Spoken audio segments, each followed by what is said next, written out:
मित्रों, प्रिय विद्यार्थियों, आज क्लास को कंटिन्यू करते हैं। पिछली क्लास में हम पढ़े थे घातांक के नियम, और आज का चैप्टर होगा परिमेय संख्याओं को घात रूप में व्यक्त करना। और इसको पढ़ने के पहले थोड़ा सा हम फोकस करेंगे भाज्य और अभाज्य संख्या के बारे में। तो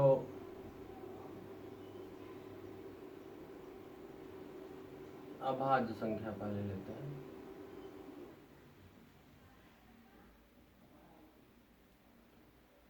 ऐसी संख्या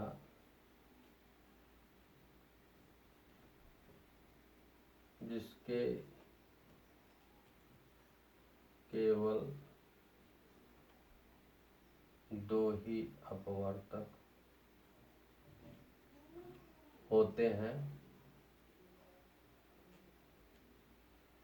एक एवं स्वयं संख्या।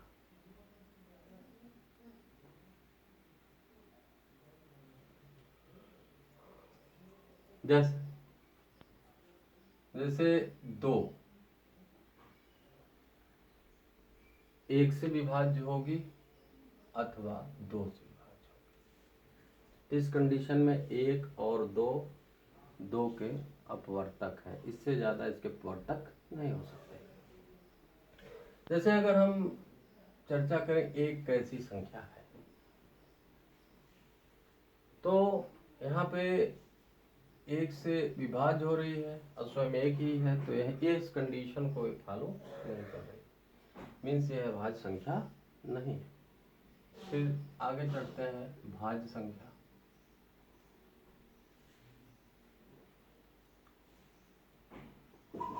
ऐसी संख्या जिसके दो से ज्यादा अपवर्तक होते हैं।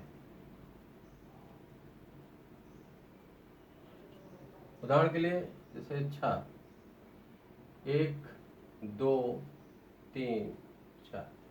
अब 1 2 3 6 इसके 6 के अपवर्तक है अथवा गुणनखंड है। तो अब ये समझना अपवर्तक क्या है, तो इसको इस तरह समझ सकते हैं। जैसे संख्या 6 है और यह संख्या 6 जिन जिन संख्याओं से पूर्ण विभाज्य हो जाए, जैसे 1 से पूर्ण विभाज्य है, 2 से भी है, 3 दूनी 6, 6 एकम 6, इस कंडीशन में 1 2 3 6 के अपवर्तक हैं। तो मीन्स यहाँ देख रहे हैं कि इस 6 के 2 से ज्यादा अपवर्तक मिल रहे हैं, तो इस दशा में 6 आपकी भाज्य संख्या होगी। इसी तरह से बहुत सारे उदाहरण आप लेके बता सकते हैं। अब यहाँ पे देखना है कि एक क्या भाज्य संख्या है, तो इसको देखिए, एक जो है एक से विभाज्य होगी, स्वयं एक ही संख्या है। तो ये देख रहे हैं कि यह जो है भाज्य संख्या का जो नियम है उसको फॉलो नहीं कर रहे हैं, इसलिए यहाँ पे एक भाज्य संख्या भी नहीं, न यह भाज्य है और न भाज्य। इस चीज को दिमाग रखना।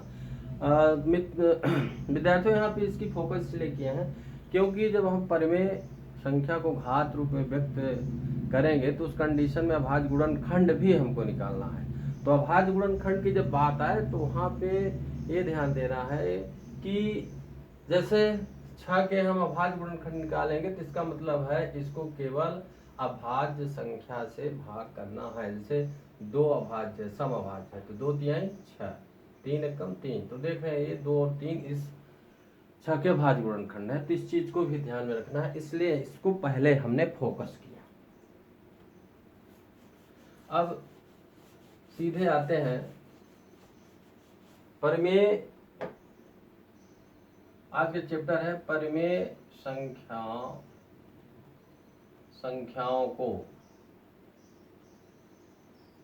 घात रूप में व्यक्त करना। अब इसमें बहुत सारे आप उदाहरण ले सकते हैं। जैसे 1000, जैसे क्वेश्चन एक हम लेते हैं, 1000 बटे 1331। अब इसको प्रश्न है कि 10 बटे 11 आधार लेना है और घात में बदलना है। तो ये वैल्यू हमको फाइंड आउट करना है। आधार इस पे 10 लेना है और इसमें आधार 11 लेना है। तो कुल मिला के अगर ये चीज आ गई तो हम डायरेक्ट क्या करते हैं, 1000 को यहाँ लेते हैं और 1000 को 10 से विभाज्य करते हैं। तो 10 से विभाज्य करेंगे तो 10 एक कम 10, 2 शून्य यहाँ आ गए, फिर 10 से कटेगा, 10 एक कम 10, फिर 10 से फिर कट गया, 10 एक कम 10। अब इसके बाद 1331 है, 1331 है तो मीन्स इसका भी हमको आधार 11 लेना है। तो बार बार 11 से विभाज्य करना है इस संख्या को। तो 11 एक कम 11 और 11 दूना 22, 11 एक कम 11, फिर 11 से भाग देंगे, 11 एक कम 11, 11 एक कम 11, फिर 11 एक कम 11। जो जिन बच्चों को थोड़ा सा दिक्कत होगी तो 1331 को इस तरह से भाग कर लेंगे, 11 एक कम 11, 3 में से गए 2, फिर उतारा है 3, फिर 11 दूना 22 और फिर 3 में से 2 गए 1, फिर यहाँ 0 बचा, 2 में 2 गए और यहाँ 1, 11 एक कम 11। तो इस तरह से भाग प्रक्रिया करके आप इसको जो भागफल आता है उसको यहाँ पे लिखा जाता है। तो जो डायरेक्ट प्रैक्टिस नहीं है तो आप इस तरह से भी कर सकते हैं। तो ठीक है, इसको हम देखते हैं कैसे लिख सकते हैं। हम 1000 को लिख सकते हैं क्या, 10 गुणे 10 गुणे 10, और 1331 को लिख सकते हैं 11 गुणे 11 गुणे 11। अभी 10 का गुणा 3 बार हो रहा है विद्यार्थी, इसको 10 की घात 3 लिखेंगे, और यहाँ पे 11 का गुणा 3 बार हो रहा है तो 11 की घात 3 लिखेंगे। और इसमें घात का नियम एक हम लगाएंगे, a की घात m बटे b की घात m। अब यहाँ पे अगर घातांक आपके बराबर है तो इस तरह से फार्मूला बनता है, आधार ऊपर वाला आधार बटे नीचे वाला आधार, और ये सेम जो घात है इसको यहाँ पे लगाते हैं। तो ये संख्या इस रूप में है और इसको इस रूप में हम कन्वर्ट करते हैं, तो ये हो जाता है 10 बटे 11 की घात 3। तो 1000 बटे 1331 को हम घात रूप में अगर लिखते हैं, आधार ये दे दिया है कंडीशन, तो यहाँ पे 10 बटे 11 की घात 3 होगा। जैसे कुछ सवाल आपको दिए हैं कि 0.001 को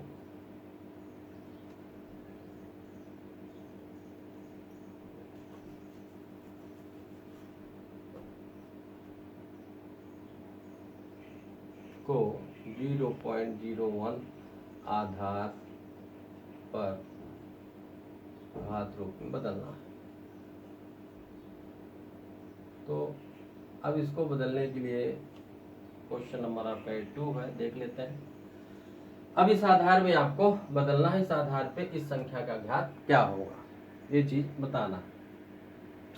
तो विद्यार्थी इसको इस तरह से कर सकते हैं, हम इसको पहले भिन्न में बदलते हैं। और भिन्न में बदलने के लिए क्या करते हैं, इस दशमलव के लिए हम क्या लेते हैं 1, और कितने अंक है 1 2 3 4, 4 अंक है तो 4 0 हम यहाँ पे बढ़ा देते हैं।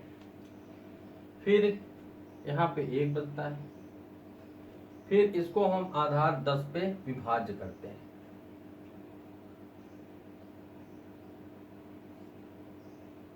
दस एक कम 10, 10 एक कम 10, 10 एक कम 10, 10 एक कम 10।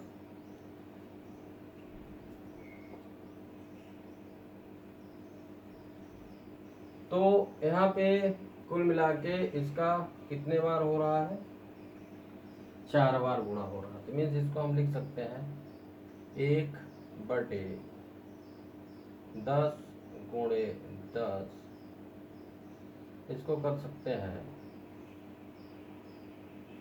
10 गुणे 10। तो ये हो गया 10 दाहन 100, कितना हो गया 1 बटे 100, ये हो गया गुणे 100। तो इसको आगे हम बढ़ाते हैं भाई, 10 दाहन 100, 10 दाहन 100, फिर आगे बढ़ाते हैं तो ये हो गया आपका 10 100 की घात 2, 2 बार गुणा हुआ है, और यहाँ पे 1 घात 2 कर सकते हैं। अब यहाँ पे वही फार्मूला लगेगा, a की घात m बटे b की घात m बराबर a बटे b की घात m। मीन्स इसका घात सेम है, तो आधार 1 बटे 100 की घात 2। तो आप इसको 1 में 100 का भाग देंगे तो सीधे सीधे 2 अंकों के बाद दशमलव लगेगा। जैसे 1 में 100 का भाग देंगे, पूर्णांश में कुछ नहीं, 1 जीरो लिए, फिर नहीं जा रहा, जीरो लिए, 100 एकम 100, तो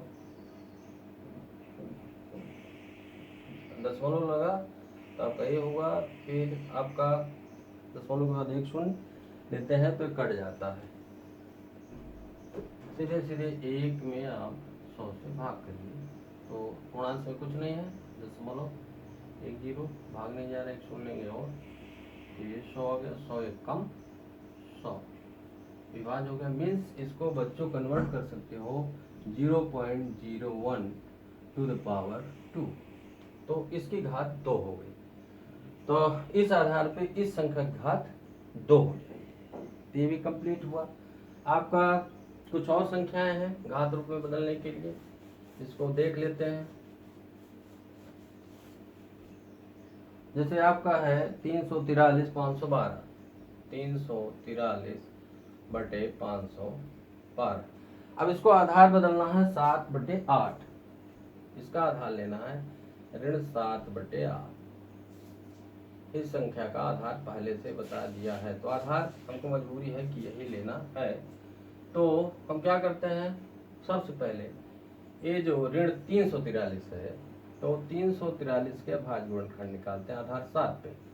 तो 7 चौक 28, 7 9 63, 7 7 49, 7 एकम 7।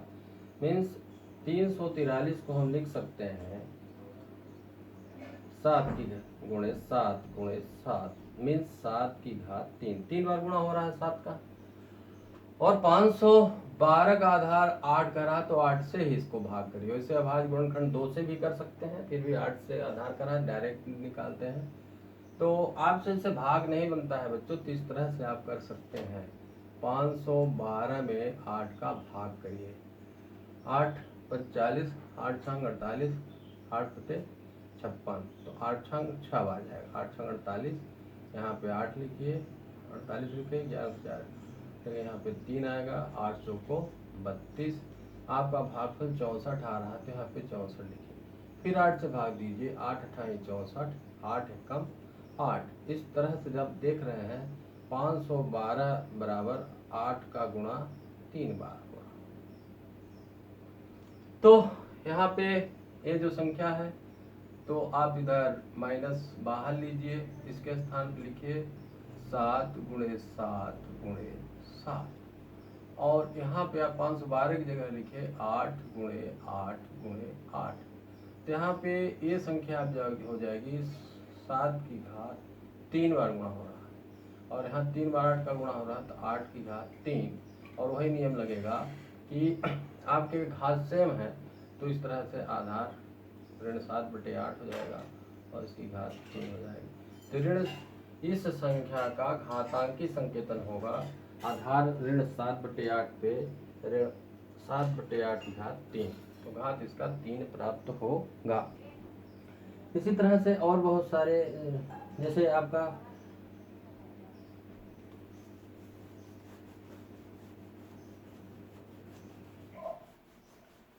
अगला क्वेश्चन आपका है कि 1024 बटे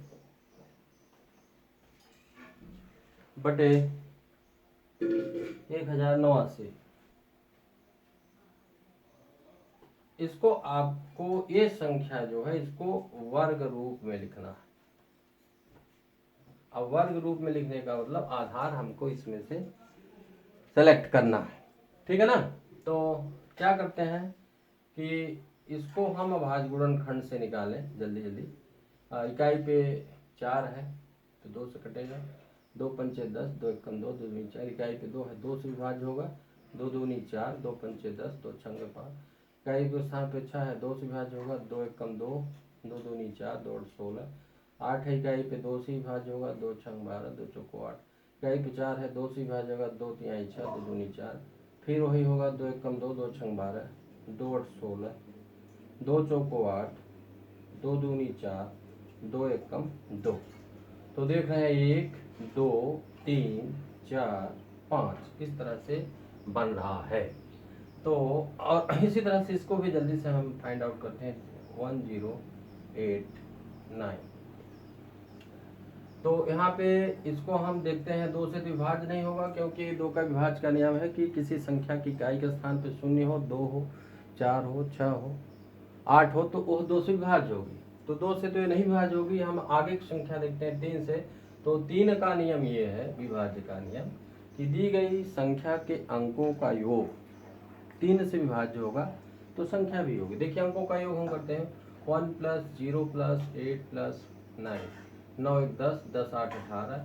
संख्या का योग आपका 3 से विभाज्य है, तिरछांग 18, तो पक्का है संख्या 3 से विभाज्य होगी। तो इसको 3 से हम भाग करते हैं और इस तरह से 3 त्रिक का 9 और यहाँ पे 1 बचेगा और तिरछांग 18, 3 त्रिक का 9, फिर 3 से हम विभाज्य करते हैं इसको, 6 3 9 और 6 3 9, 9 3 12, 3 चौको 12 कट रहा है, 3 एकम 3, 3 दूनी 6 और 3 एकम 3।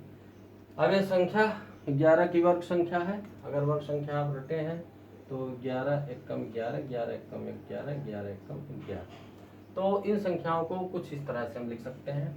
यहाँ पे 2 गुणे 2, 2 2 4, 2 6, 2 8, 2 10, 2 गुणे 2 4 5 6 7 8 9 10। इसको हम लिखते हैं 3 गुणे 3 गुणे 11 गुणे 11। इसके अभाज्य गुणनखंड लिखते हैं।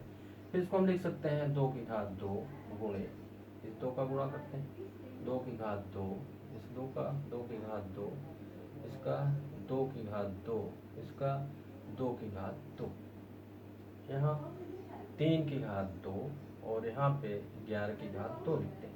अब इसको हम घातांक के नियम से कन्वर्ट करते हैं। देखते हैं कि अगर घात सेम है तो आधार का आपस में गुणा हो जाएगा।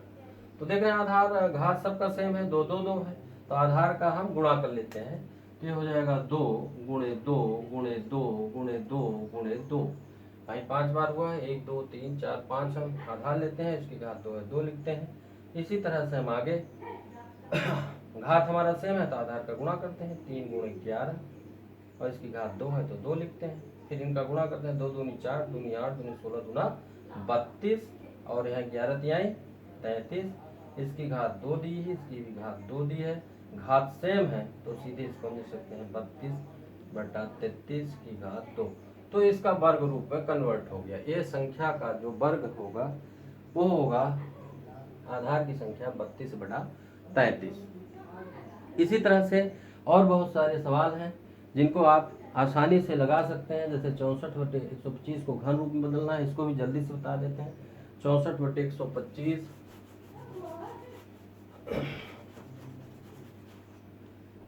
64/125 का घन रूप।